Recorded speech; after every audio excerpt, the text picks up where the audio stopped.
सकालू सकालू मोर मामूर झील खुआनी खावा काजे मके कॉल कली नहीं जे बोली कर जिदी करुथिली फिल बबी नानी हेले खुआनी खावा काजे तो डाकीचन बट टिफिन टी मोर काजे काना काना करिछन देखो बरा इडली चटनी मीठा तेथला फलमूल रो गोटे जूस टिफिन खाई सारला के बाहरी गलो नानी आउ मुई करी साड़ी किनबा काजे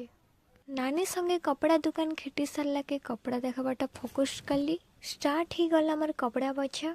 टुकिल मनर कपड़ा बछा मुई काना कहबी हेटा तो आपण माने जानिछन तो साड़ी बछाती गुनले हेली नहीं पारी लास्ट के मिस ड्रेस देखबी बोली करी कहली ड्रेस रा तो एतकी सुंदर सुंदर कलेक्शन थिला काना हेले कहबी गोटे गोटे करी चेंज करी करी देखली केनटा मानुची केनटा नहीं बोली करी कि तो आसी थिला तीनटा ड्रेस मके नबार थिला गोटे बट मोर मन पूरा रही जाई थिला हेले नानी मोर मनर कथा जानी करी तीनटा ड्रेस घिनी देली सिस्टर ती आनबार थिला सामान एबे भी वर्षा भी पाग भी कलाना तो आमे जल्दी जल्दी घर पले जोजो फैंसी स्टोर रु आमे घर पले आसलो हमर काम सरी जाइथिल ना तो नानी मोर काजी काना काना करिसन चलन देखुचे टमाटो खटा दाल चना सतला भाजी साग पनीर छतु तरकारी मुनगा भजिया आम चटनी आखु बड़ी।